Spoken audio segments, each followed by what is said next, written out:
بسم اللہ الرحمن الرحیم۔ میں تھوڑا سا مقدمہ بتاتی چلوں کہ شیطان جو ہے در حقیقت وہ جیسے سب جانتے ہیں کہ وہ اللہ کی ایک اچھی مخلوق تھا، اور پھر اس کے بعد جب اسے کہا گیا سجدہ کرنے کے لیے اور ساری بات ہوئی تو اس سے گناہ ہوا اور اسے نکالا گیا۔ جب اسے نکالا گیا تو اس نے پروردگار عالم سے یہ کہا کہ اے پروردگار، میں تیری سلطنت سے نکلتا ہوں، یعنی جنت سے نکلتا ہوں، لیکن جب میں تیری جنت سے نکلتا ہوں اور میں اطراف میں نظر کرتا ہوں، آگے پیچھے دیکھتا ہوں، تو مجھے کہیں پر بھی تیرے سوا کچھ نظر نہیں آتا۔ اگر زمین بھی ہے تو تیری ہے، اب میں جاؤں تو کہاں جاؤں؟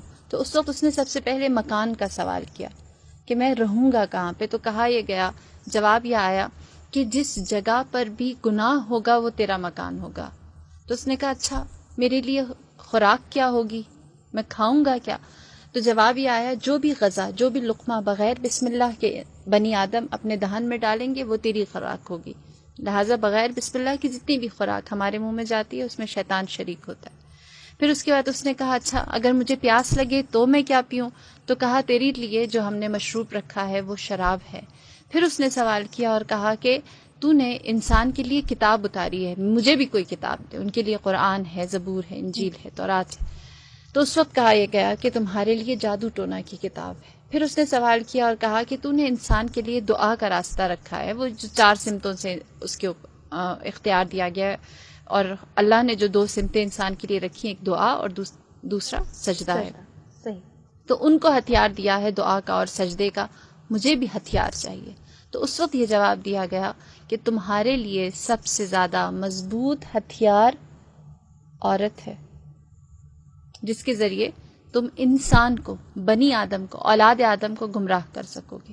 لہٰذا اس کو بہت اختیار دے کر زمین پر بھیجا گیا، اور پھر یہ کہا گیا جسے ماریہ نے بھی اشارہ کیا، اس نے کہا کہ میں چاہتا ہوں خدایا، میں نے تیری اتنا عرصہ عبادت کی ہے، 40,000 سال زمین پر کی، 40,000 سال آسمان پر کی، 40,000 سال پہلے آسمان پر کی، اور اسی طرح پورا لمبا سلسلہ ہے، 7 آسمانوں پر اس نے اللہ کی عبادت کی۔ میں نے اتنی عبادت کی، مجھے اس کی جزا کیا ملے گی؟ میں تجھ سے جزا چاہتا ہوں۔ تو اس وقت اس نے سوال کیا، اللہ تعالیٰ نے کہا مانگ، تو کیا مانگتا ہے؟ تو اس وقت اس نے سوال کیا اور کہا کہ پروردگار میں چاہتا ہوں تو مجھے نامرئی بنا دے، میں دکھائی نہ دوں، بنی آدم مجھے دیکھ نہ سکے، اسے نامرئی کر دیا۔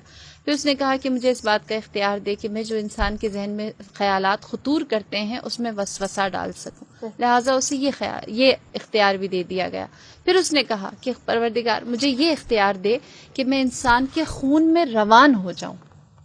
بس اس سے کہا گیا تیرے اعمال کی جزا یہ ہے کہ انسان کے خون میں رواں ہو جائے۔ پھر اس کے بعد اس نے سوال کیا اور کہا کہ مجھے آخری اختیار یہ چاہیے کہ انسان کے اوپر جب قبض روح کی جائے گی اس وقت مجھے اجازت دے کہ میں وقت آخر انسان کی قبض روح کے وقت اس پر آؤں اور اس سے وہ چیز منواؤں جو میں منوانا چاہتا ہوں۔ لہٰذا شیطان کو یہ اختیار بھی دیا گیا۔ رہی بات کہ کیوں یہ اختیار دیا گیا، وہ عبادت جو اس نے اتنا عرصہ اللہ کی تھی اس کی جزا کے طور